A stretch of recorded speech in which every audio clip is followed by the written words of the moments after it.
Bem-vinda, bem-vindo ao BTC Journal, seu programa de notícias de negócios comentadas e analisadas pela equipe da BTC. Meu nome é Gustavo Habib, eu sou instrutor de negociação e comunicação, e no episódio de hoje é dia 6 de janeiro de 2022, começamos aí um novo ano finalmente, né? No episódio de hoje a gente vai falar sobre a fundadora da Theranos, o fundador do WeWork, né, e o que aconteceu com eles aí recentemente, e falaremos também sobre a possibilidade de falência do grupo Itapemirim. Sobre tecnologia, a gente vai falar sobre a Voa Hotéis, Intel, mercado de chatbots no Brasil e também a ClearSale. Em M&As, fusões e aquisições, a gente vai falar sobre a aquisição da Suno pela XP, a participação minoritária, o investimento na Glovo e também a aquisição da Sompo Saúde pela Sul América. E, por fim, a gente vai comentar um pouco sobre os resultados da Vitia Fertilizantes. E para falar sobre todas essas notícias, estou aqui com meu colega de bancada, Renato Aracaki, instrutor de Finanças Corporativas, Valuation e Estratégia da BTC. Fala, Renato, feliz ano novo! Feliz ano novo, Habib. Feliz ano novo, pessoal. Muito obrigado pela audiência, primeira edição do ano. Notícia tem pouca, mas a gente vai conseguir analisar em grande profundidade muitas das coisas que as duas últimas edições lá do BTC Journal apresentaram para a gente. Então, se você quiser que a gente analise alguma empresa, alguma tendência de mercado, entre nesta edição aqui, lá no YouTube, comente lá faça um comentário pedindo, né, uma empresa, alguma tendência que a gente coloca aqui na pauta. E esse BTC Journal especificamente foi criado quase que 100% aí pelo público aí que comentou os três últimos BTC Journals do ano passado. Legal? Tá? Então fica aí meu convite para todos entrarem nas nossas redes sociais e no YouTube para comentarem. E se você quiser eventualmente participar de algum curso aí da BTC, a gente está com quase todos os cursos do nosso portfólio com inscrições abertas. Entre no nosso site www.btcompany.com.br e não deixe de investir em você mesmo, né? Não vai fazer mais um ano de postergação num investimento que vai dar o maior retorno para você, que é em você mesmo. Tá? Então, não deixe de fazer esses investimentos. E se você achar que a gente tem um portfólio que dê um match aí com os seus objetivos de carreira, a gente vai ficar muito feliz aí em tê-lo como aluno nosso aí no nosso curso. Perfeito? Habib, com você.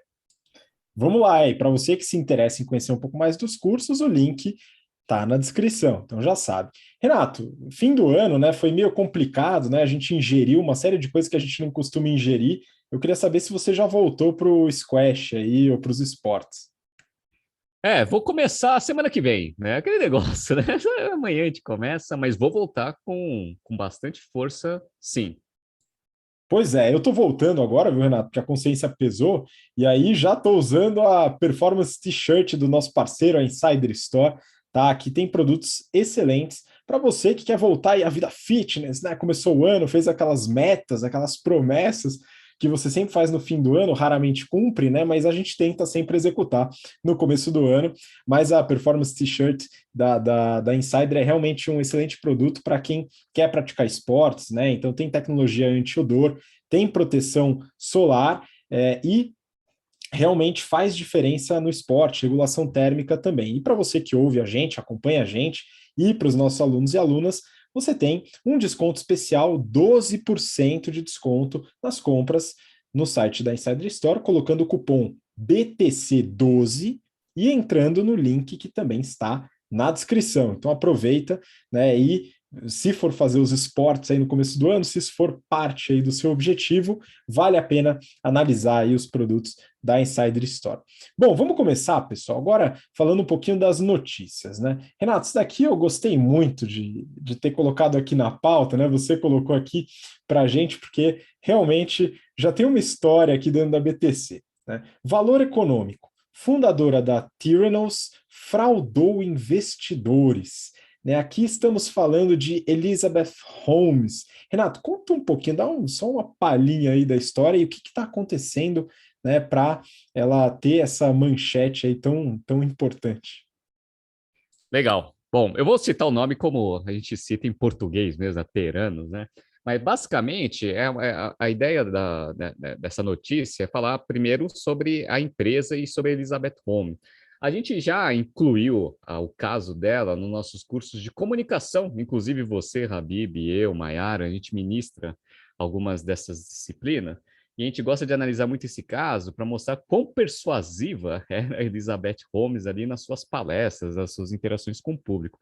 Basicamente, era uma empresa que foi fundada por ela, né? Então, ela fazia engenharia química em Stanford, e aí teve uma ideia de criar um equipamento que substituiria vários, né, exames ali que você precisaria fazer num laboratório especializado em uma máquina só, né? Seria muito simples, mais de 200 testes que você ia fazer só com uma gotinha de sangue aí do seu dedo. Então ela saiu com essa ideia da cabeça e aí levantou muito dinheiro no mercado, chegou a fazer a empresa valer 9 bilhões de dólares em capitalização, né? Ou seja, no valuation ali dos investidores, não chegou a abrir capital, com essa promessa. E aí, a princípio, ela não conseguiu fazer o equipamento funcionar, tá? Então é um pouco mais complexo aí do que só ter uma ideia. E aí a empresa quebrou. Legal. Só qual que foi o problema? O problema não foi a empresa ter quebrado. O problema foi que alguns investidores falaram que eles foram enganados. Por quê? Não pelo discurso dela, que era super sedutor, um negócio super bem estruturado, mas porque ela fraudou alguns documentos. E aí foi feito todo o julgamento, etc. e tal, e ela foi condenada. Né? Então, todo esse caso começou lá atrás, tal, já é caso aqui da BTC já há uns 5, 6 anos, né? Agora teve o desfecho onde ela foi declarada culpada aí de algumas alegações. Perfeito, tá? Por que a gente trouxe essa notícia para cá, né? Para esse primeiro BTC Journal aí de 2022? Bom, primeiro para refrescar um pouco dos alunos da BTC que já conhecem o caso, né? O desfecho desse caso, né? Que a gente já analisa isso já há bastante tempo, né? Essa é a primeira coisa, né? Acho que a gente é a única escola de negócio que fala sobre esse assunto assim integrado dentro do nosso currículo, né? A segunda coisa que eu acho que é interessante é o que me perguntam, né? Eu falo assim, Renato, qual que é a diferença, né? No caso da Elizabeth Holmes, por exemplo, que foi presa, né? No caso desses investidores não, né? Desses fundadores de startup que conseguem levantar bastante dinheiro e depois faz a empresa quebrar. Né? Então, assim, eles não mentiram também para os investidores, né? Tem aquele negócio, né? Fake it till you make it, né? Aquele negócio lá do Vale do Silício. Falei, a grande diferença é a fraude. Tá? Por quê? Porque você convencer investidor de que a sua empresa é fantástica, etc. e tal, ele já é parte do jogo. Né? Você já tem um conflito de interesse natural na hora que você está vendendo a sua empresa para o investidor, concorda?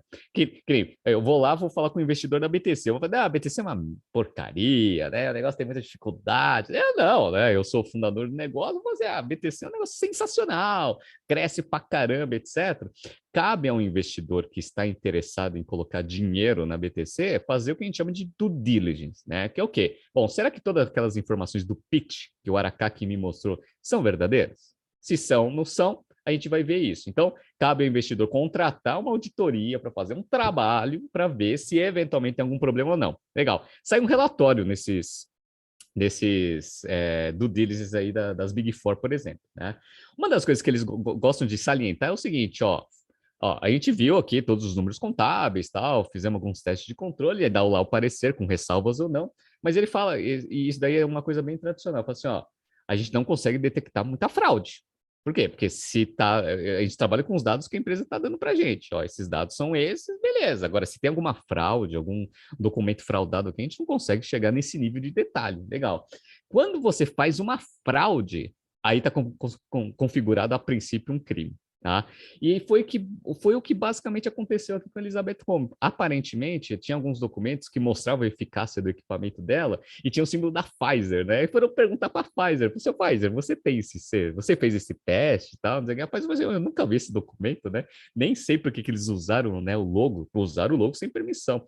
E aí, além disso, né, algumas outras informações que foram fraudadas de fato. Né? Então, houve fraude, e aí isso configura crime. E tem um agravante também, né? É um negócio que cuida majoritariamente de saúde.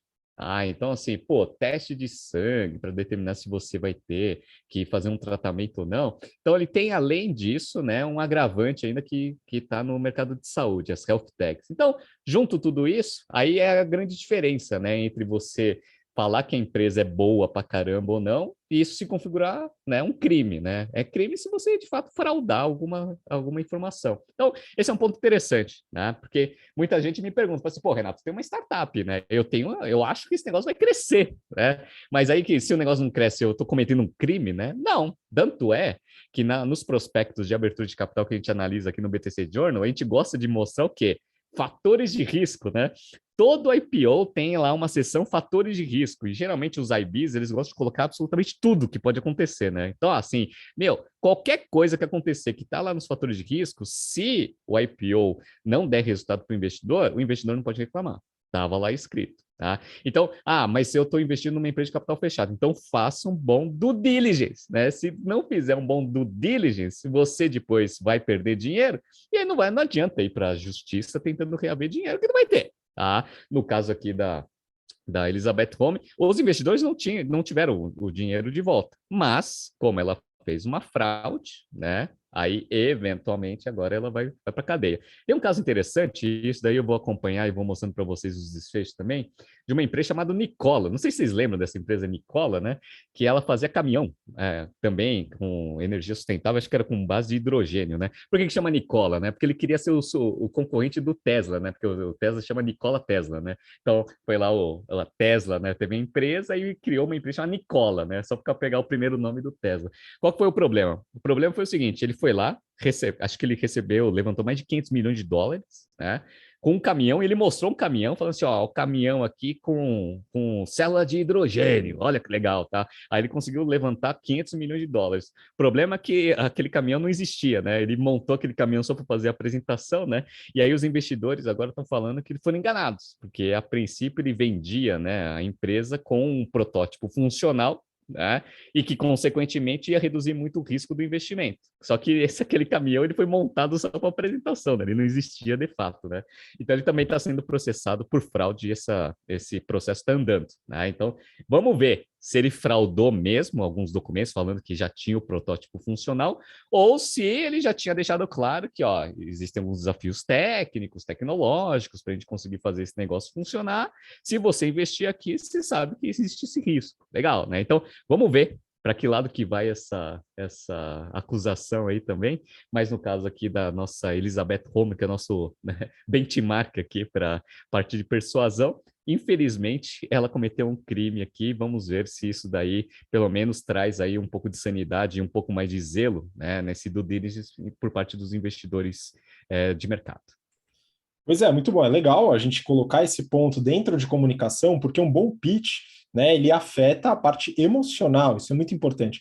E a emoção, ela influencia tanto nas pessoas do dia a dia, como quem também vai investir, né? Então, são seres humanos tomando decisões, né? Então, é importante o processo de diligência, né, de due diligence que o Renato comentou, e conhecer bastante sobre o negócio, entender que toda empresa vai se vender como sendo uma empresa que vai crescer, mas nem toda empresa cresce, né? Então é importante a gente ter essa noção. E tem um outro ponto, né? Que aí é um velho provérbio, né, Renato? Todo dia saem de casa um esperto e um trouxa. Se eles se encontram, dá negócio, né? Então a gente tem que tomar cuidado para estar do lado correto dessa equação, né? Isso é muito importante.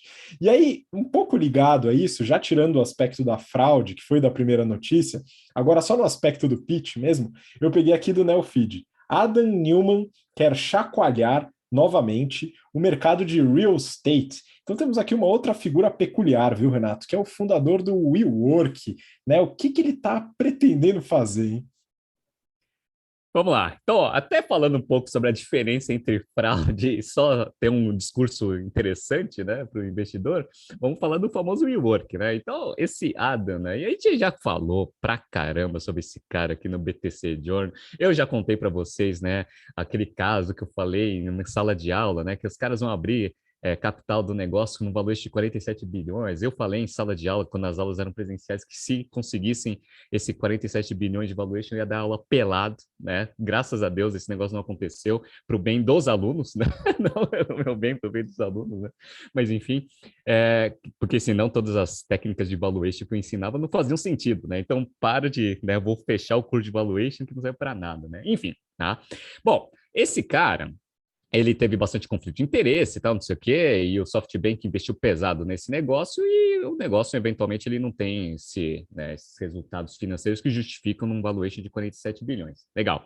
Com a briga do SoftBank com o Adam saiu, né, da empresa, o SoftBank assumiu o negócio, e finalmente conseguiu fazer abertura de capital, né, naquele negócio meio misturado lá com outros ativos, lá, SPAC, né, para conseguir fazer o negócio valer aí próximo de uns 8 bilhões aí, que está meio longe ali dos 47 que eram pretendidos. Legal. Só que mesmo assim, o negócio ainda dá um prejuízo homérico e não tem muitas, né, pelo menos olhando assim a tendência de mercado, uma perspectiva de curto prazo que o resultado vai reverter. Enfim, isso é o WeWork. Legal. Tá? Eu lembro, na época, que eu dei uma olhada no prospecto da abertura de capital do WeWork para ver até o quanto que o Newman, porque isso daí não era uma informação pública tão forte assim, quanto que ele tinha ganhado, quando ele tinha ganhado de dinheiro nesse negócio. Porque é aquele negócio, né? O Newman, ele se deu bem, ele ganhou bastante dinheiro com o WeWork. O WeWork em si é uma porcaria e o SoftBank perdeu dinheiro a rodo, sem contar os outros investidores do negócio. Perfeito, tá? Aí, dando uma lida no negócio, aparentemente, se a gente juntar tudo ali, deu uns 2 bilhões e 300. Foi assim, pô, legal, né? Porque tem lá contratos de não compete, salário, bônus, etc. E ainda participação, porque ele ainda tem participação no negócio, que pela abertura de capital e o valor das ações, dá mais ou menos uns 700 milhões de dólares. Então, assim, o cara saiu bem pra caramba. O que ele fez com esse dinheiro? Enganou lá o SoftBank, saiu com muito dinheiro, né? O que ele fez com esse dinheiro? Ele saiu investindo em um monte de startup, e ele tem investimento agora em um monte de startup, legal. E, aparentemente, a notícia está falando que ele comprou 4 mil apartamentos. 4 mil apartamentos nos Estados Unidos. O que ele vai fazer com esses apartamentos? Ele está querendo criar uma empresa, tá, para fazer compartilhamento de apartamentos. Agora é negócio de convívio, né? Não é mais coworking, né? Agora é como se fosse um Airbnb, só que ele tem os apartamentos a princípio, né? Então ele tem lá os apartamentos para fazer esse negócio. Aí tem duas coisas interessantes nessa notícia, tá, que não estava escrito, mas que ficou como dúvida para mim, né? Primeiro, que dentro daquela bagatela lá de 2 bilhões que ele tem lá de dinheiro lá que ele saiu do WeWork, uma das coisas que tem é um contrato de não compete com o WeWork. Tá? Que, se eu não me engano, tá? Eram cento e poucos milhões de dólares que ele ganhou por um contrato de não compete. O que é um contrato de não compete? Você paga, né, um executivo, etc., para não entrar num negócio parecido, né, ou no mesmo segmento que a empresa que está tirando ele da operação, por um determinado período de tempo. Só que você tem que pagar. E aí eles pagaram cento e poucos milhões de dólares para ele. Legal. Aí a minha pergunta é a seguinte: se ele está sobre esse contrato de não compete, e esse contrato geralmente é um de 5 a 10 anos, dependendo aí do valor, legal, né? Aí você fala o seguinte: mas apartamento residencial não tem nada a ver com coworking, né, Renato? Mas aí eu fico pensando, né? Como que o WeWork vai fazer um due diligence, né? O próprio Adam, né? Vai fazer um due diligence se, por exemplo, o Habib vai lá, pega lá um apartamento e quer morar por uns 2 meses lá. Legal. Como que ele vai fazer uma auditoria para saber se o Habib não está trabalhando lá?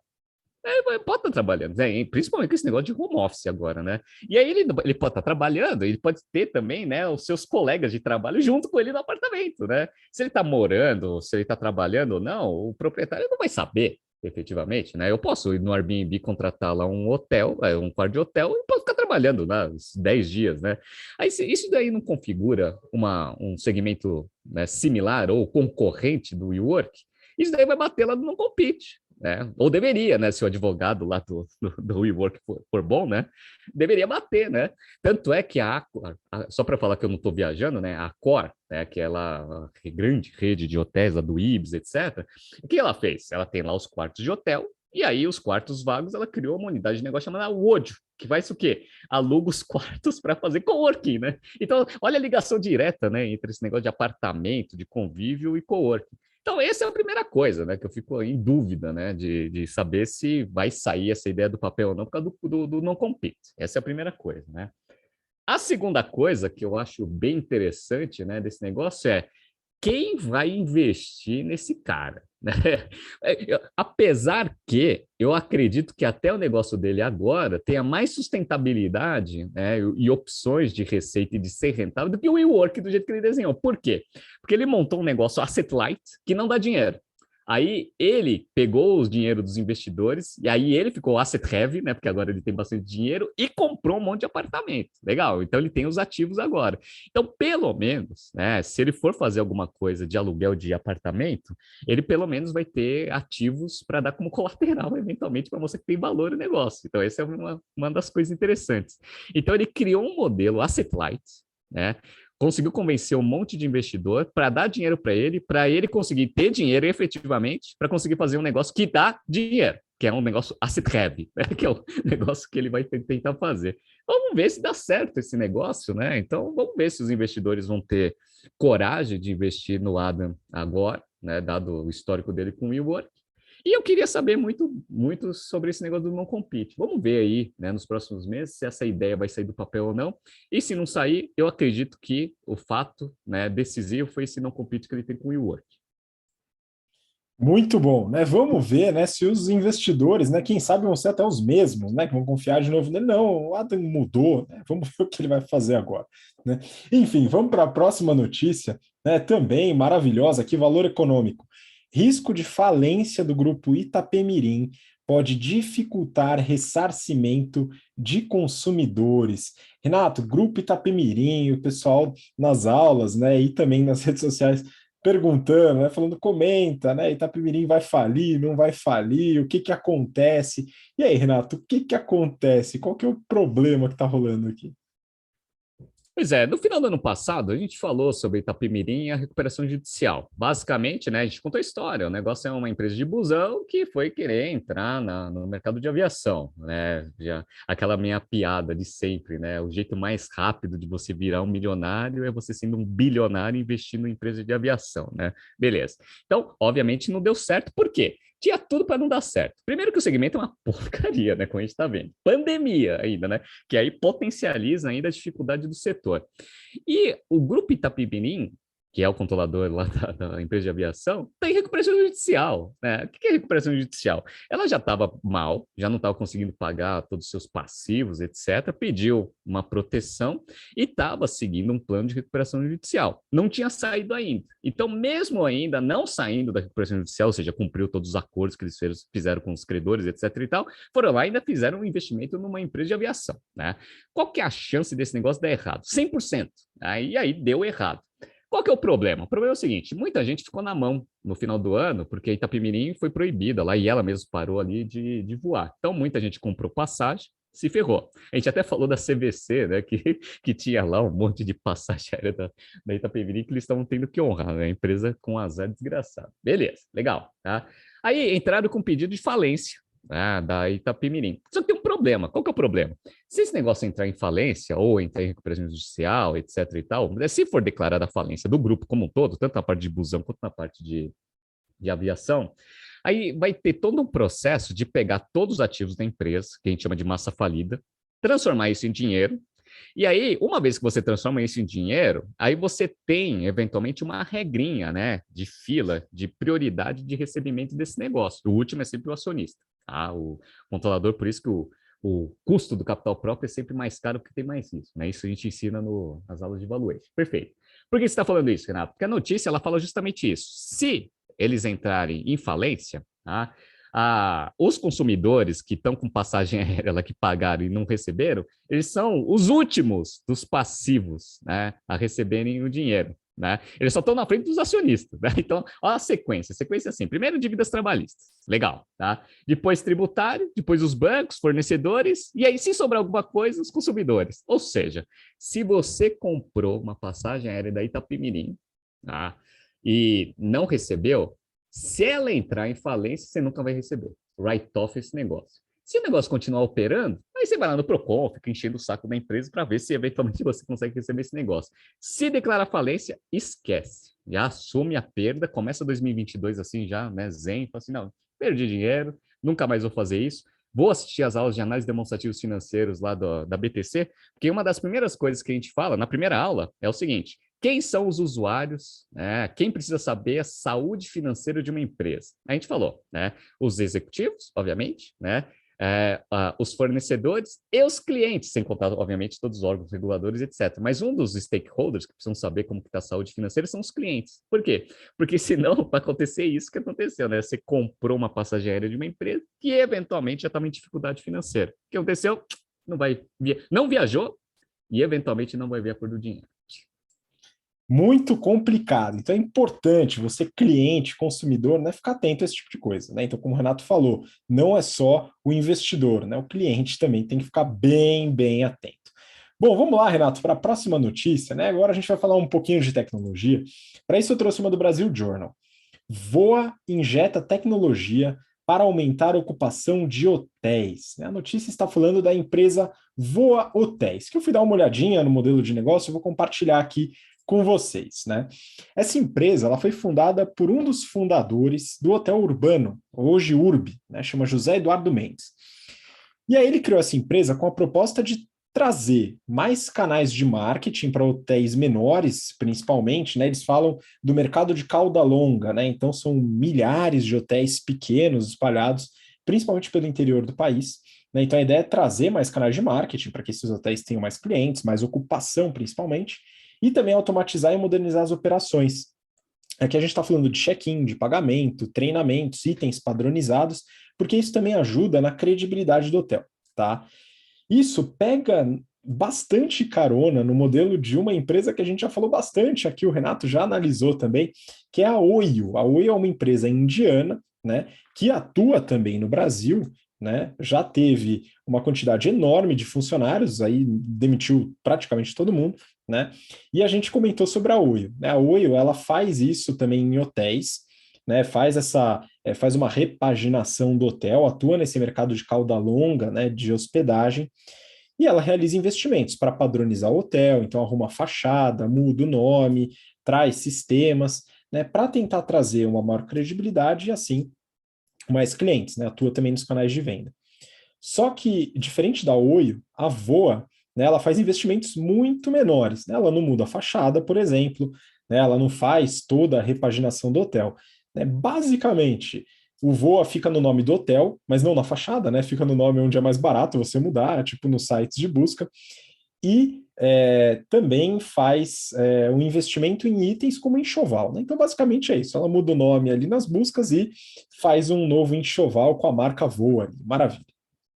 Esse investimento, segundo a reportagem, é de cerca de R$ 250 por quarto. Então, um investimento bem menor, na minha opinião, né, é um modelo mais interessante do que o da Oio, né, nesse sentido. Né? Então, um pouquinho menos investimento e vai tentar usar o hotel aí e as melhorias operacionais.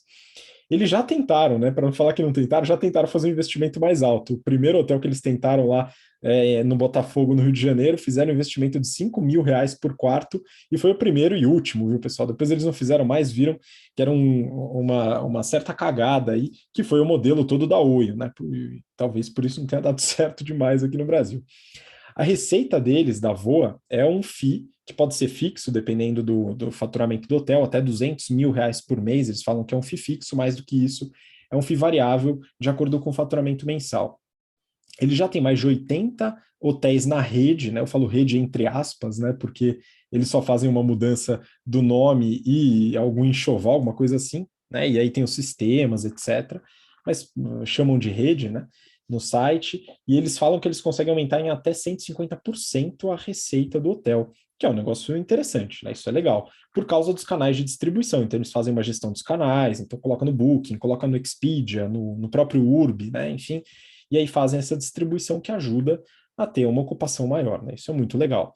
Eles falaram que eles têm um GMV em 2021, fecharam com R$ 72 milhões, contra 9 em 2020. Aqui o GMV, ele leva em consideração a receita da hospedagem, tá? Então, quando a gente fala do modelo de negócio, que é o FII, é uma receita muito menor do que esse valor, né?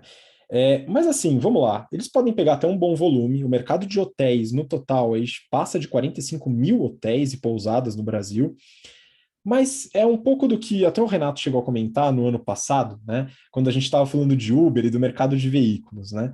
é uma cadeia espremida, quando você tenta colocar intermediários demais na cadeia. Na minha visão, é um intermediário a mais numa cadeia que já é bastante segmentada. Então, você tem a hospedagem, você tem os sistemas, você tem os canais de distribuição e você tem agora um gerente, né, desses canais de distribuição e dos sistemas que um próprio gerente do hotel poderia fazer. Então, a gente está trabalhando num modelo de margem bastante apertada, porque tem muita coisa nessa cadeia, que vai atingir pequenos clientes, muito provavelmente, né? Então, entrando no site, e é bacana a plataforma, e aparentemente, né, eles fazem uma boa gestão de tudo isso que eles se propõem, dos sistemas, meio de pagamento, adquirente, subadquirente, tal, beleza. Só que é uma parte muito pequena da cadeia de valor do negócio, né? Então, é uma tentativa de entrar ali nesse segmento, no meio da cadeia, meio que uma quarteirização, que eu acredito que não tem tanto potencial assim de crescimento, né? Eles podem pegar muito hotel, mas ainda assim vai ser uma parcela muito pequena da margem desse negócio. Mas vamos acompanhar, né? O negócio ainda está no começo, vamos acompanhar o crescimento desse modelo. Bom, vamos para a próxima notícia. A próxima notícia aqui, a gente vai falar também de investimento, tá? Valor econômico. Intel mira educação, jogos e carros. Aqui também cheguei a dar uma olhada com detalhe nessa notícia, porque é um mercado que a gente já falou bastante no passado, tanto da Intel como de alguns concorrentes como a AMD, né? Então volta lá nos episódios do ano passado que a gente fala bastante do mercado de microprocessadores, até por causa da crise dos chips que a gente viu e falou bastante, né? A crise dos semicondutores, de fornecimento. Então, essa reportagem ela é um resumo da entrevista com a CEO da Intel no Brasil, que é a Gisele Lanza. E ela coloca alguns números bem interessantes. A Intel, né, ela produz microprocessadores, principalmente para notebooks e desktops. E aí ela pega os números no Brasil. Né? Em 2020, houve a venda no Brasil de 6,3 milhões de notebooks e desktops. Em 2021, números projetados, porque não chegou a fechar, 8,5 milhões. E a projeção para 2022 é de 8,3, uma redução de 2,3% em relação ao volume de 2021. E isso é uma preocupação, porque é raro, né, quando tem queda de um ano para o outro na venda desse tipo de produto. Então, para isso, a Intel partiu para uma estratégia de diversificação, que é algo bem interessante, talvez um pouquinho atrasado aqui.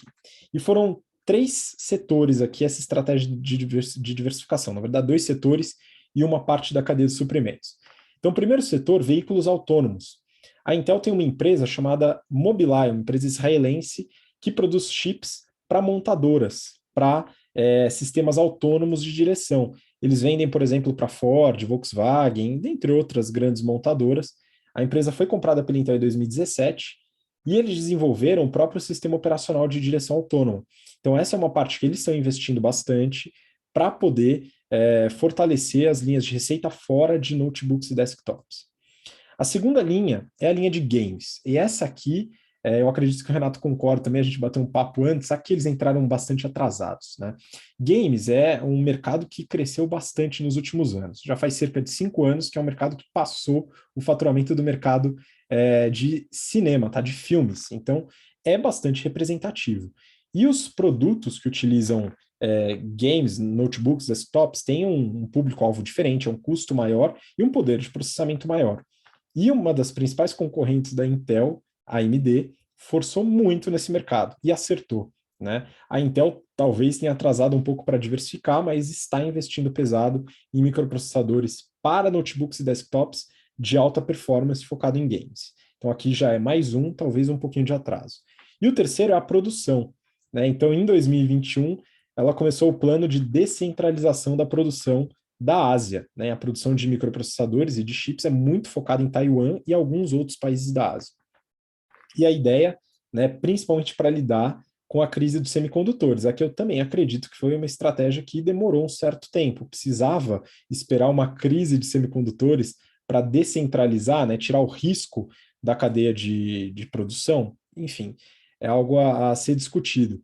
Mas eles inauguraram fábricas nos Estados Unidos, na Irlanda, e têm planos para investir mais de 28 bi de dólares em fábricas também nos Estados Unidos, Israel e Malásia. Tá? Então, são algumas das estratégias da Intel de diversificação, tanto de setores, né, de clientes, como também de produção, para poder fortalecer um pouco mais e reduzir risco na sua operação. Acho que é um movimento acertado, talvez com algum atraso, mas a Intel, né, não dá para questionar a qualidade dos produtos da Intel e do crescimento dela, mas talvez, Renato, isso é um ponto que acho que você colocou, né?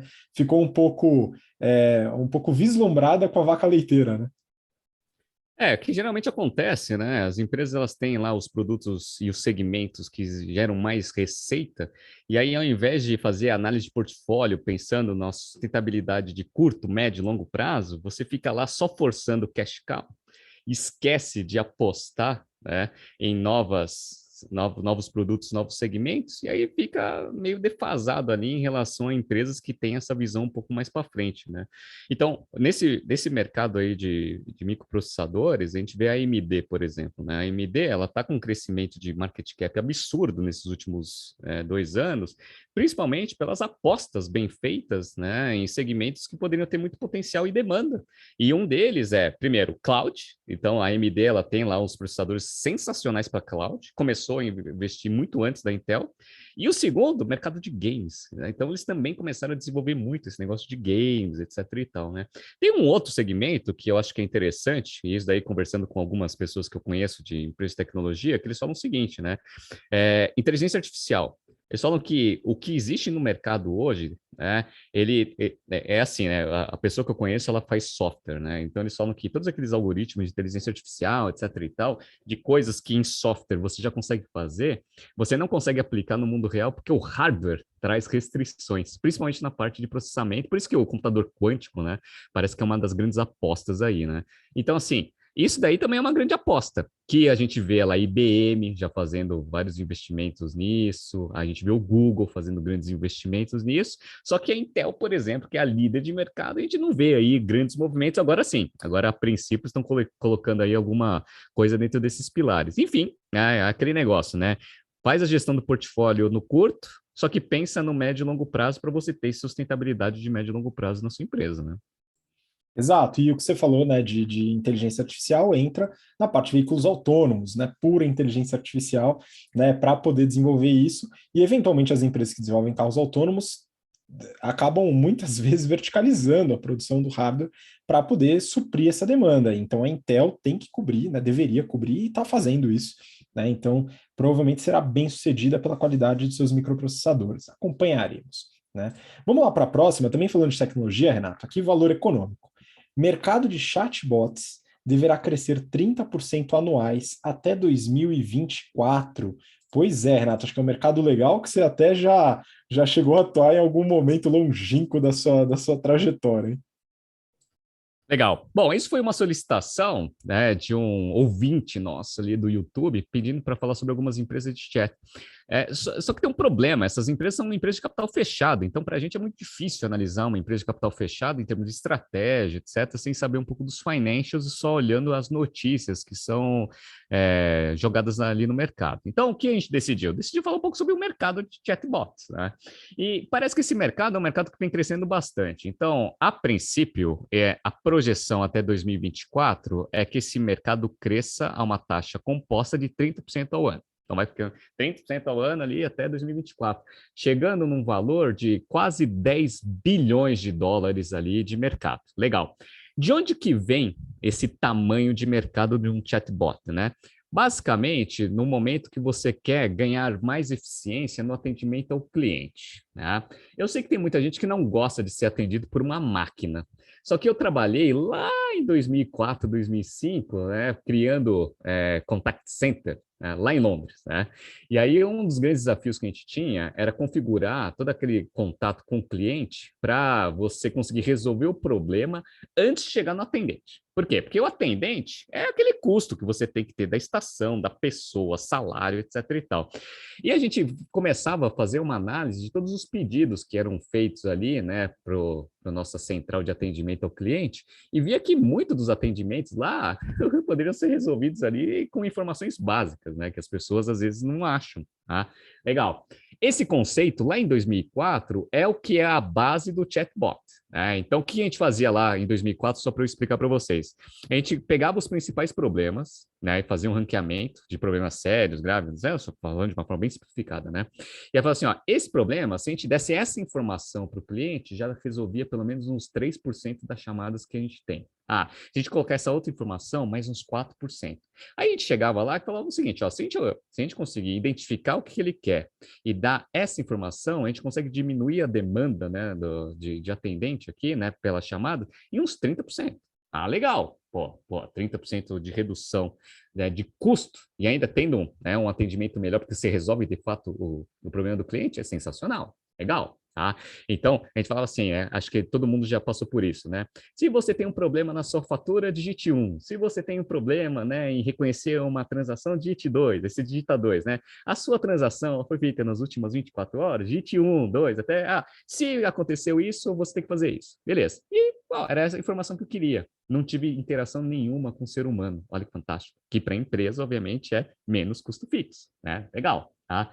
Então, o chatbot, como o próprio nome diz, é um robozinho, né, por chat. Olha que legal, né? Então, você vai lá, entra lá no chat, vai fazendo as perguntas, ele vai tentando identificar, né, o que é a sua pergunta, por algoritmos, né, de inteligência artificial, etc.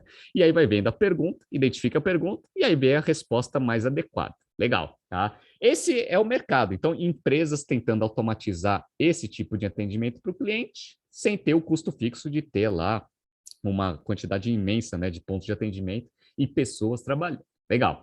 Qual que é o maior mercado demandador desses chatbots? Mercado financeiro. A demanda parece que é 21% de todo o mercado. Legal.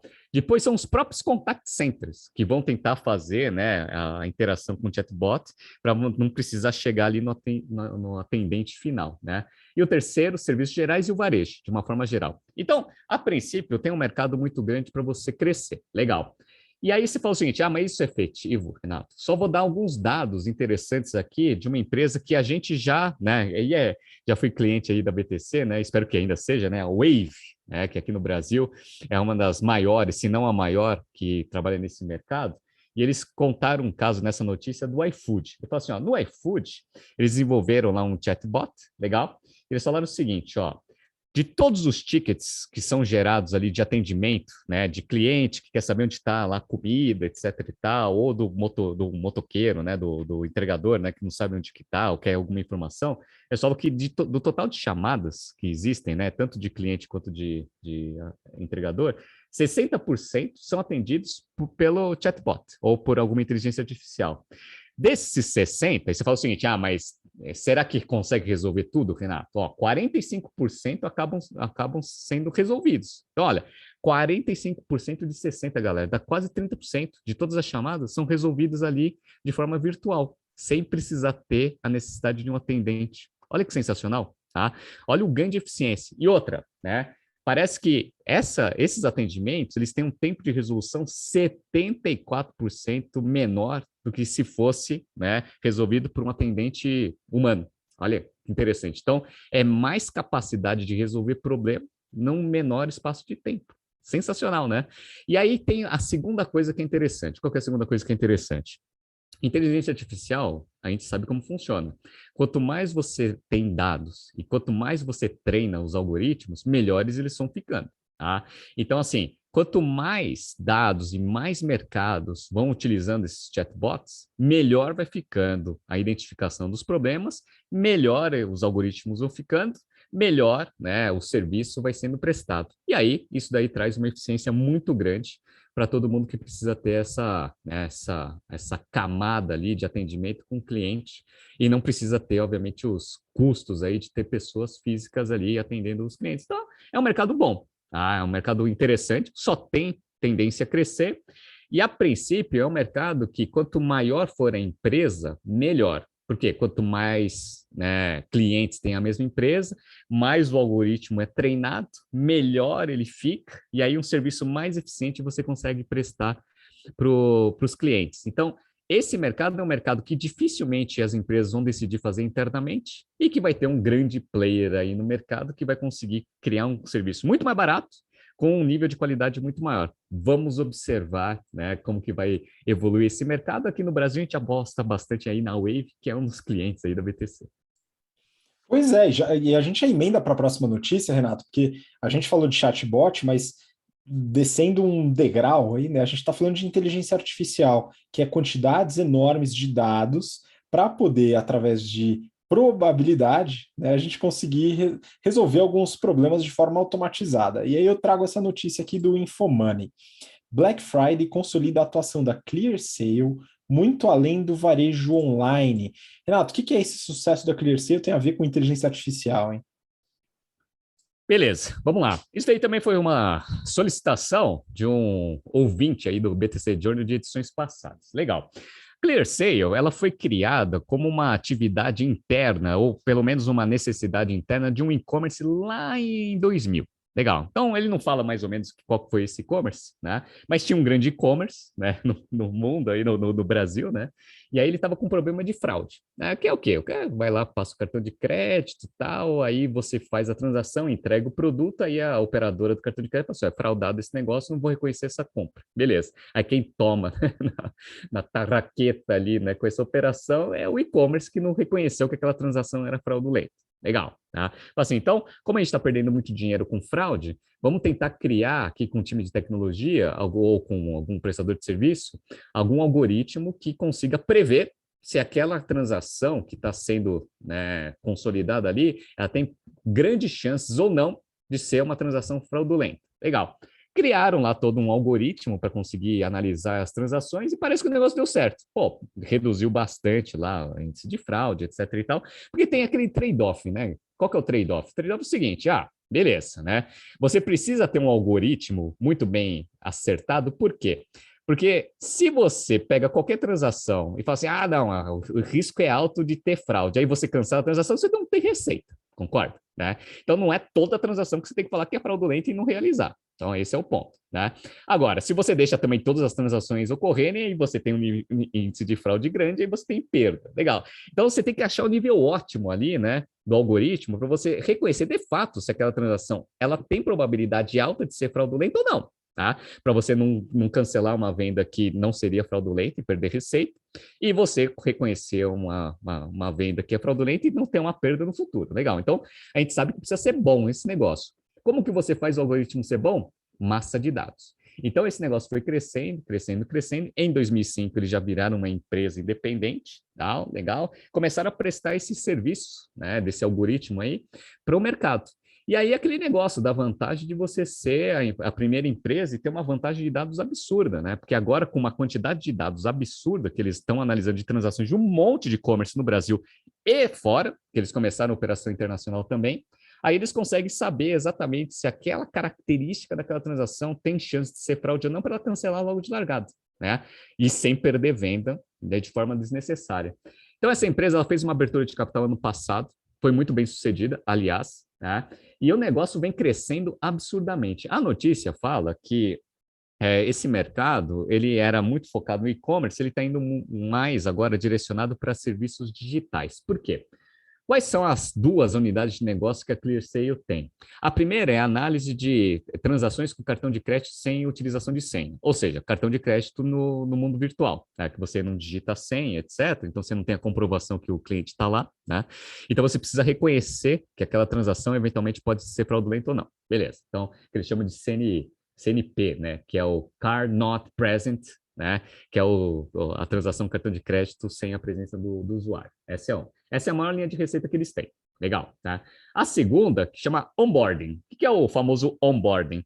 É saber se aquele cadastro que a pessoa está colocando na sua base de dados, ela pode ser fraudulenta ou não. Por quê? Principalmente para banco, você precisa saber se aquela conta que está sendo aberta ali, né, no banco, é da pessoa de fato. Porque se não for, e começar a ter um monte de abri lá, né, peguei o RG do Renato Aracaki, CNPJ lá, e abri uma conta no Banco do Brasil. Legal. Aí comecei a pegar empréstimo, né, no nome do Renato, etc. Fiz o AUE lá, né? E aí o Renato depois descobre que foi feito de forma fraudulenta. Eu, por exemplo, entro na justiça e não tenho que pagar nada, mas o banco que emprestou dinheiro lá para o fraudador perdeu uma grana violenta. Então eles começaram a fazer esse tipo de algoritmo também, de reconhecimento, se aqueles dados, né, que estão sendo colocados, eles são de fato do Renato Aracaki ou não. Eles chamam isso de onboarding. Isso daí já é a segunda, né, linha de receita, né, grande e onde eles veem grande potencial de crescimento. Por que eles estão vendo grande potencial de crescimento? Porque a gente está vendo esse monte de fintech, né? Então, um monte de fintech crescendo, tal, não sei o quê. Provavelmente elas estão com esse tipo de preocupação na cabeça. Será que todo mundo que está se cadastrando aqui, dado que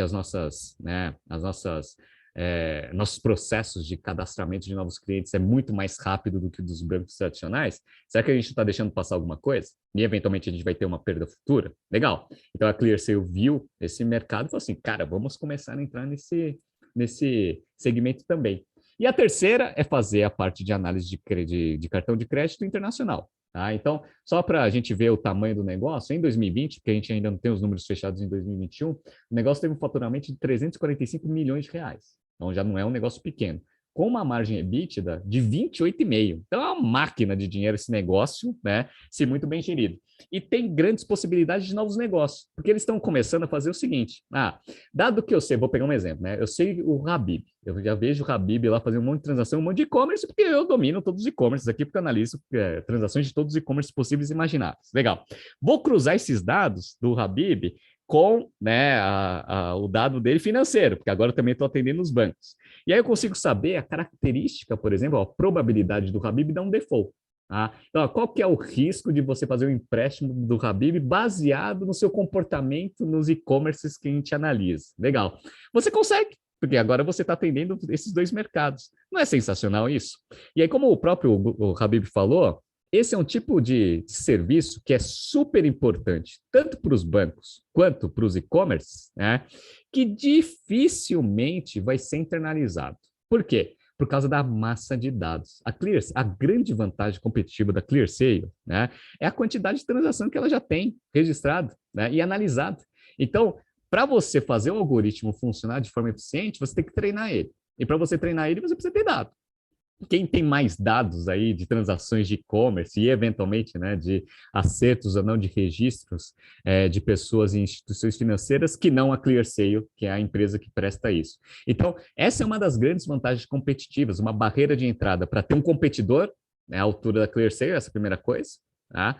Segundo, o nível de eficiência. Né? Quem disse que um banco vai ter um nível de eficiência tão grande no seu algoritmo de inteligência artificial que a ClearSale, que já está nesse mercado há muito tempo e já tem uma massa de dados, né, gigantesca para conseguir treinar o seu algoritmo. Então, esse também é um mercado interessante que dificilmente vai ser internalizado e que vai ter grandes prestadores de serviços, a ClearSale é um. Então, é uma empresa interessante, está num segmento que só tem, né, potencial de crescimento e que provavelmente foi a solicitação ali do nosso ouvinte ali do BTC Journal, que deve estar querendo investir, né? Então, faça lá o nosso curso de Value Investing, porque que é uma boa empresa num bom segmento, isso com certeza. Se ela está num price bom, que acho que é a segunda coisa que você precisa saber para investir nessa empresa, curso de Value Invest, eu acho que é um curso sensacional, que a gente vai ter uma live até, né? Essa semana, se eu não me engano, né, Habib?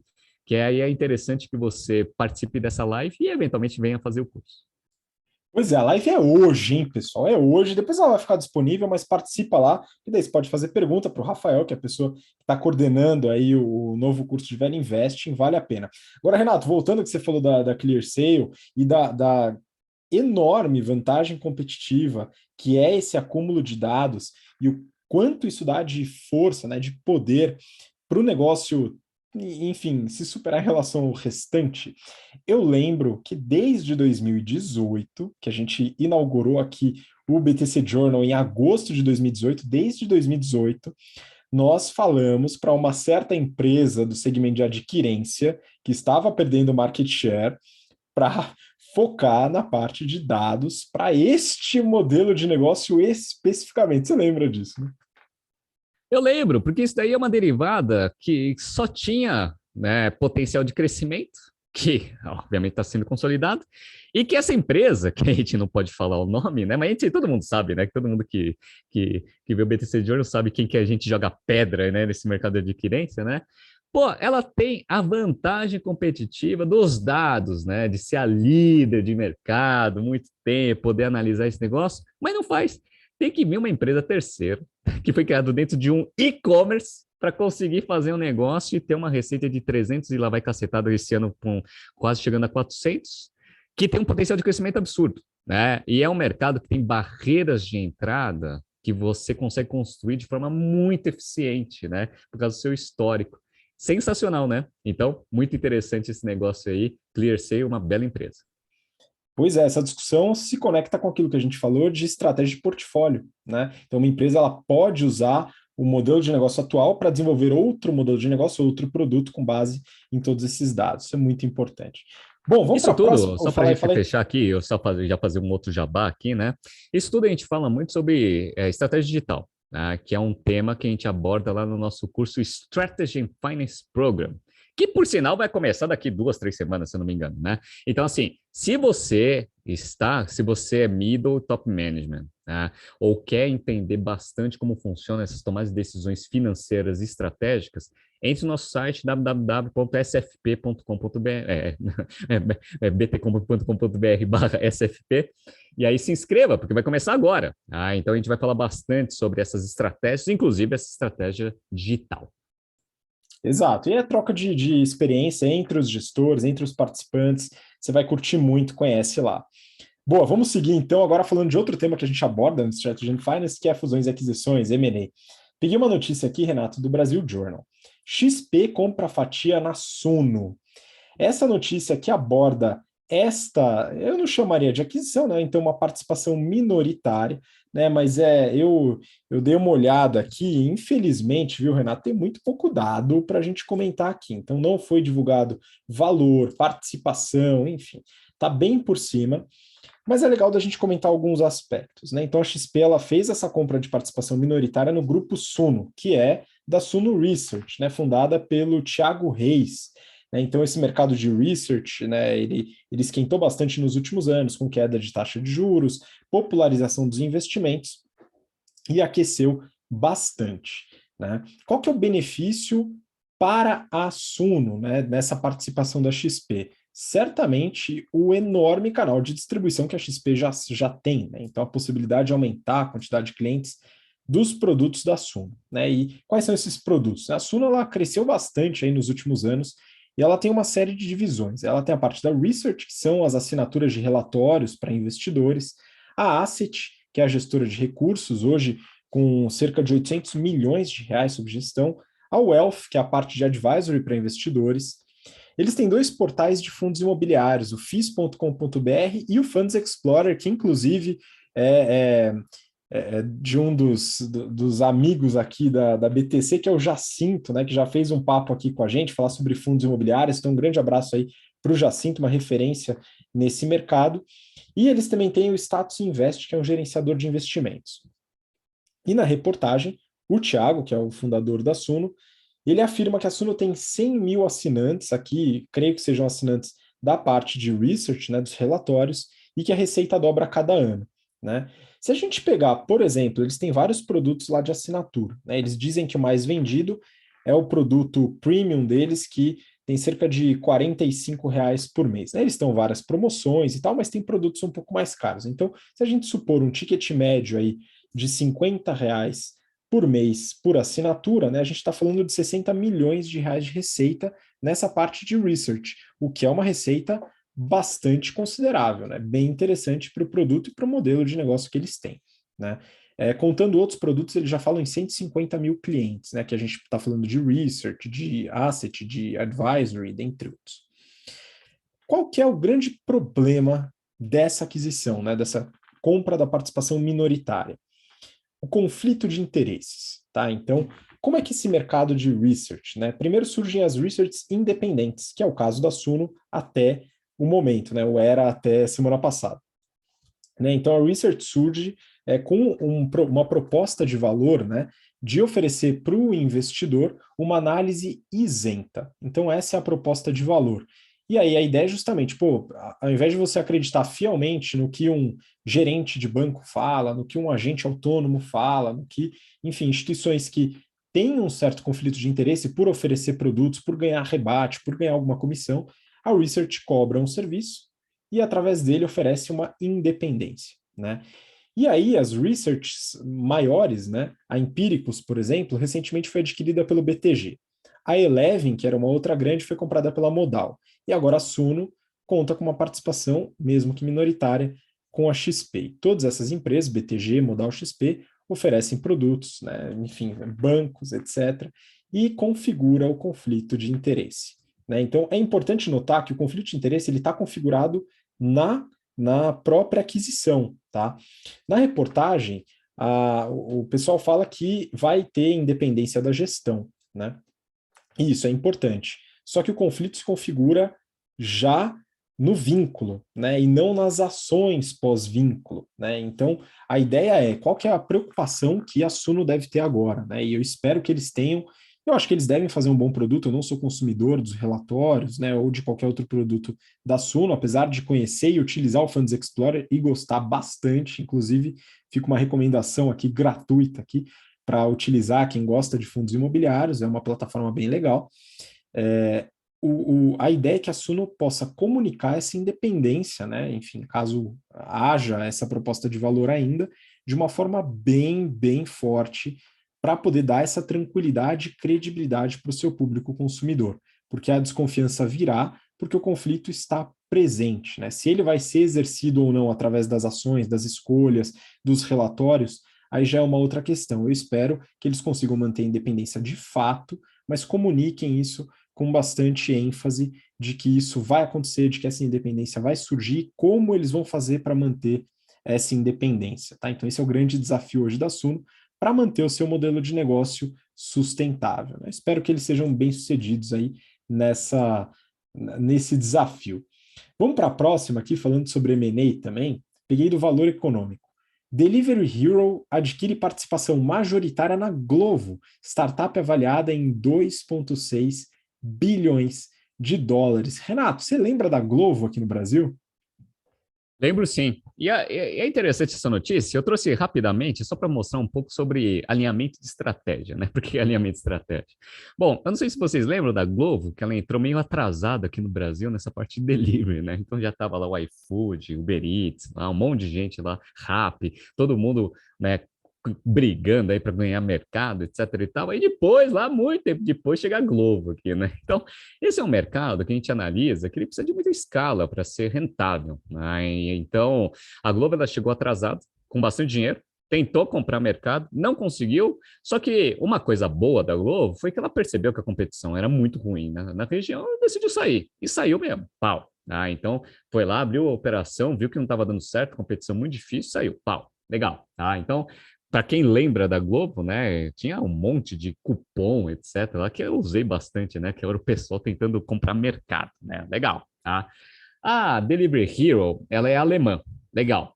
Qual que é a semelhança, né, do caso da Globo aqui no Brasil com a Delivery Hero? Bom, ela é uma empresa alemã, ela vendeu a operação da Alemanha para aquela Just Eat, que a gente analisou aqui, que é a maior da Europa, né, uma das maiores do mundo nessa parte de delivery. Legal. E aí eles tentaram entrar de novo no mercado alemão. Dado que a gente é uma empresa alemã, não faz sentido a gente não ter participação no mercado de entrega de comida aqui na Alemanha, né? E eles decidiram fazer isso no passado. Legal. O que aconteceu? Já desistiram. Então, assim, meu, já anunciaram agora nessas últimas semanas que vão sair do mercado alemão. A competição está muito difícil aqui, a Just está muito grande, o Uber Eats também está aqui, chegamos atrasados. Eles deveriam saber que é um mercado que depende de escala, né? Então, se já chega atrasado ali, obviamente vai perder muito dinheiro. Legal. Decidiram não queimar mais caixa. E lá no mercado japonês foi a mesma coisa. Eles criaram uma operação em 2021, lá no Japão, e já anunciaram que vão fazer, né, o fechamento dessa operação já agora nesse primeiro trimestre de 2022. Legal. Então, agora, né, a justificativa, né, dessa aquisição foi a Delivery Hero, ela tem uma participação muito forte em alguns países na Europa e na América Latina, que são complementares à operação muito forte que a Glovo tem, onde? Ali no meio aí, oeste ali da Europa, e a Glovo também tem uma operação na África, né, que ela é líder ali em algumas regiões, etc. Então parece que tem uma complementariedade territorial boa, tá? Em alguns mercados que a competição já não é tão ruim assim. Legal, tá? Então, é só para explicar um pouco isso, né? Aquele negócio de você testar, você fazer análise de mercado, ver que a competição é muito ruim, que ela depende de escala, e aí você tem que tomar uma decisão como estrategista, né? Você fala assim, eu vou entrar em guerra de preço, quanto que isso vai me trazer de prejuízo financeiro versus o quanto que vai ser o benefício estratégico e financeiro futuro dentro dessa minha estratégia. Se você vai ver que você vai queimar muito caixa com um risco muito alto de eventualmente não conseguir ter a rentabilidade futura do negócio, o que você faz? Você muda a estratégia. Foi o que a Globo fez aqui no Brasil rapidamente, isso eu acho bom. Porque você preserva o dinheiro do acionista para você investir em áreas que eventualmente têm um potencial de rentabilidade muito maior, legal? Não entra em guerra de preço desnecessariamente. E, obviamente, você consegue concentrar os seus esforços em regiões onde você tem mais potencial de crescimento sem ter esse prejuízo da guerra de preço. É interessante, não? Essas estratégias aí do mercado de delivery. Vamos ver aí como que o Uber vai se posicionar, porque o Uber está vindo atacando todos os mercados, né? Está precisando desesperadamente mostrar que pelo menos a unidade de delivery deles vai dar dinheiro. Legal? Vamos ver aí como que vai ser a condução dessa estratégia do Uber em todas as regiões que eles têm competição aí, tanto com a Delivery Hero, quanto a Just Eat, e aqui no Brasil com o iFood. Ou seja, podemos esperar aí no mundo todo uma chuva de cupons, hein, Renato? Maravilha. Tomara que venha bastante aqui para o Brasil também, para se aproveitar bem, viu? Bom, vamos para a próxima notícia. Aqui também falando de M&A, Brasil Journal. Sul América compra Sompo Saúde, ganhando share nos planos premium. Renato, mercado de saúde, que a gente falou bastante no ano passado, até fizemos uma retomada no último episódio do ano ali, na retrospectiva. Então a Sul América já começou o ano se movimentando, hein? Como é que você avalia essa aquisição aí? Legal. Eu gosto bastante da Sul América, porque a Sul América ela está no mercado que está em transformação, esse mercado de plano de saúde, planos odontológicos, etc e tal. Legal. A gente vê o desafio aí de conter os modelos verticalizados, ou eventualmente trabalhar com modelo verticalizado, assim como o Intermédica Notre Dame e a Hapvida, etc., que até saiu o aval aí da fusão aí essa semana, né? É, e o novo CEO da Sul América, ele está com uma visão estratégica muito interessante, né? Que a gente analisa no nosso curso do Strategy Finance Program também. Então, a gente fala muito sobre o modelo de negócio e um pouco das tomadas de decisões que o modelo de negócio da Sul América permitem de novos negócios. Legal.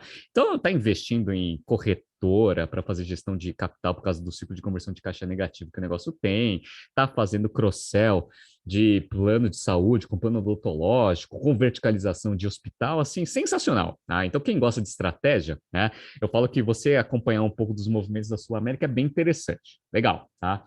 E aí saiu essa notícia aí que eles compraram a operação da Sompo. Só relembrando quem que é a Sompo, lá num passado não muito longínquo, né, tinha lá a Yasuda e a Marítima Seguros, né? Eu lembro, né, até porque eu fui, né, já tive seguro da Marítima, por exemplo, né? E aí operações, né, japonesas, né? E aí todas foram compradas lá, que são parte de um grupo chamado Grupo Sompo, que é japonês, que tem mais de 130 anos lá uma das maiores seguradoras lá no Japão. Legal. O que eu estou entendendo é que a Sompo está querendo sair do Brasil, legal, tá? E aí vendeu a operação dela lá para a Sul América. Aí vendeu lá, vai pagar 230 milhões aí por 100% da operação de saúde, legal, que é um negócio que não vai mudar muito a vida da Sul América, porque a Sul América, só para vocês terem uma ideia, né, nos primeiros 9 meses do ano passado, teve uma receita de quase 15 bilhões de reais, né? Então, assim, é um negócio que não faz muito, não vai fazer tanta diferença assim. Mas por que essa notícia é interessante? Porque olha que interessante como que foi feita a análise, né, e como que a Sul América divulgou isso para o mercado. Como a Sul América está com essa estratégia aí de ecossistema, de você bastante cross-sell, etc., com produtos financeiros, plano odontológico, etc., olha o que o CEO falou. Ele falou o seguinte, ó, a gente está comprando uma carteira de plano de saúde premium. Legal, tá? O que a gente vê? A gente vê muita sinergia dentro do nosso modelo diversificado aqui de produtos. Por quê? A gente pode oferecer plano odontológico, isso é legal, tá? Então você tem opções aí de fazer isso. A gente pode oferecer produtos financeiros, que a gente vem fazendo bastante, até porque a gente tem ciclo de conversão de caixa invertido, tal, não sei o que, a gente consegue oferecer isso, legal, tá? E tem uma terceira coisa que é interessante, que é a seguinte, dado que a Sompo, ela é um público um pouco mais high-end, né? Com esse problema de economia, que essa tendência aí que o mercado vai sofrer aí nos próximos anos, aí principalmente esses próximos 2 anos, né? Não sei se vocês viram, né? Mas o Fed falou que a inflação não é transitória, né? É permanente. Imprimir bastante dinheiro é isso que acontece, né? Você cria uma inflação permanente até você enxugar o dinheiro do mercado, né? Legal. Isso derrubou todas as bolsas do mundo. Então parece que o negócio não vai ser muito fácil aí para 2022, 2023.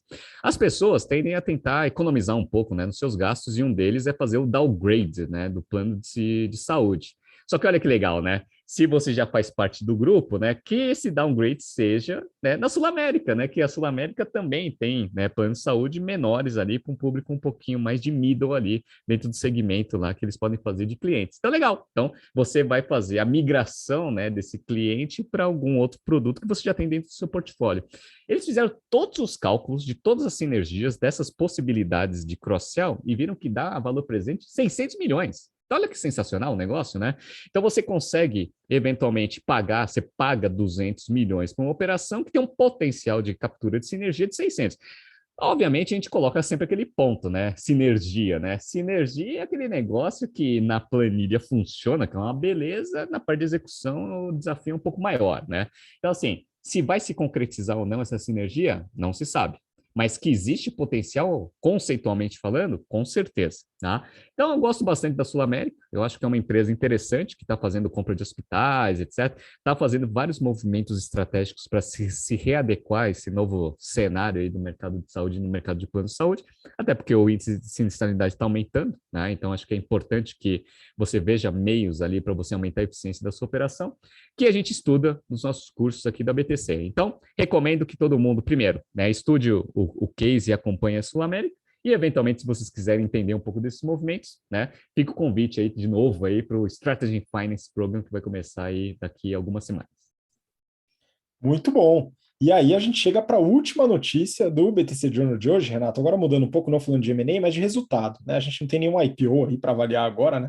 Enfim, talvez esse ano a gente tenha menos, vamos acompanhar, mas saiu um resultado de uma empresa que a gente falou aqui já no ano passado, a gente analisou, na verdade foi em 2020 que a gente analisou esse prospecto, eu peguei os detalhes aqui do prospecto, eu lembro que eu li com bastante ênfase esse aqui, que é da Vitia, porque é uma empresa que está num segmento bastante crescente aí com tecnologia em economia real, que é uma coisa que eu gosto bastante, né? No caso aqui ele fala de fertilizantes, que não é o produto que eu mais gosto, porém está num mercado que é crescente, principalmente aqui no Brasil, dentro de todo o setor do agronegócio e também de agricultura familiar.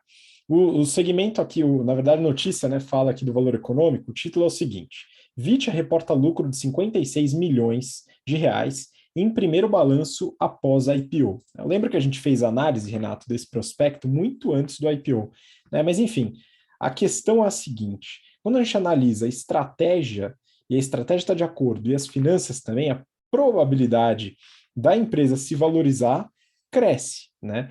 E aqui, Renato, a gente até fez um resumo aí no ano passado de algumas empresas que performaram bem e outras não tão bem.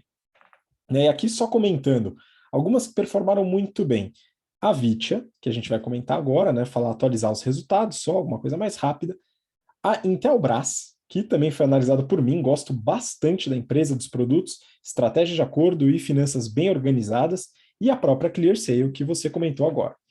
Empresas que se venderam muito bem, mas que têm algum problema ou no aspecto financeiro ou no aspecto estratégico ou modelo de negócio, acabou performando não muito bem. Se isso é uma coincidência ou não, eu não acredito muito, tá? Acredito que probabilidade pode exercer alguma influência aqui. E aqui alguns exemplos que você até comentou de algumas delas, né, como Mobile, Westwing, ou a Traders Club, que a gente não chegou a comentar no último ano, mas caiu bastante as ações dessa empresa aí, com alguns probleminhas também.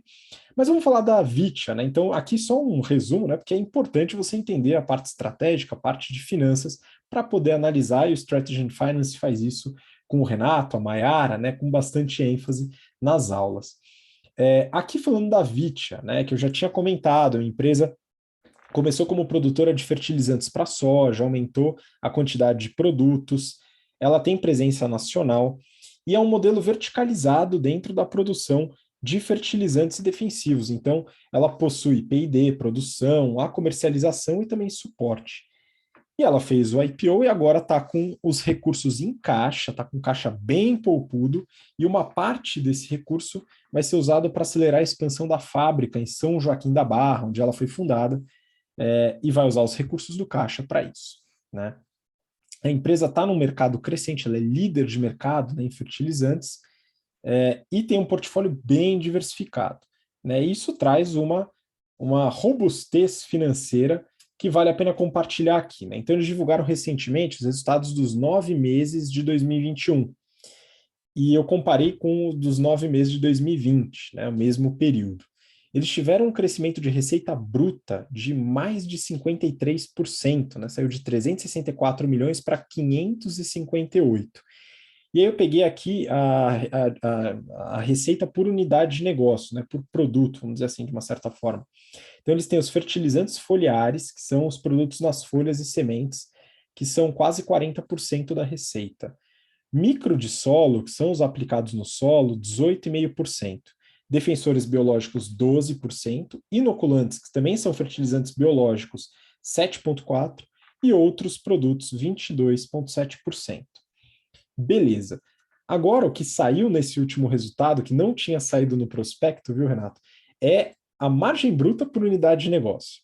Então, eles têm uma margem bruta geral, né, de 37,4%, que é uma margem bem interessante para uma empresa que faz produção, P&D e tal. Mas por unidade de negócio, olha só que curioso, né? Os fertilizantes foliares, que são a maior representatividade da receita, têm uma margem de 35%. Os produtos biológicos, que são menos representativos, têm uma margem de 80%. 80% de margem bruta é um negócio absurdo. Micro de solo, 9,4%. Aí já começa a ser um pouco mais humano, né? Tiveram um lucro líquido de 65 milhões de reais, que dá uma margem de 12,8%, né? Que é uma margem também bastante saudável. E aí, com o caixa bastante poupudo, eles conseguiram dar uma reduzida na dívida líquida. A dívida bruta aumentou um pouco, passou para 282, era 214 naquele período, milhões de reais. E aí, com caixa que saiu de 40 para 150 milhões, né, reduziu a dívida líquida em quase 23%. E aí tem um negócio que às vezes pode preocupar o investidor, a investidora, e que você aprende lá em finanças corporativas, que é a geração de caixa, né? Então, a importância da geração de caixa operacional para entender a sustentabilidade da operação como um todo.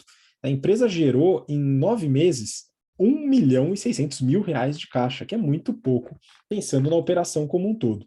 No mesmo período do ano passado, tinha gerado 33 milhões. E eu fui entender o que aconteceu, né?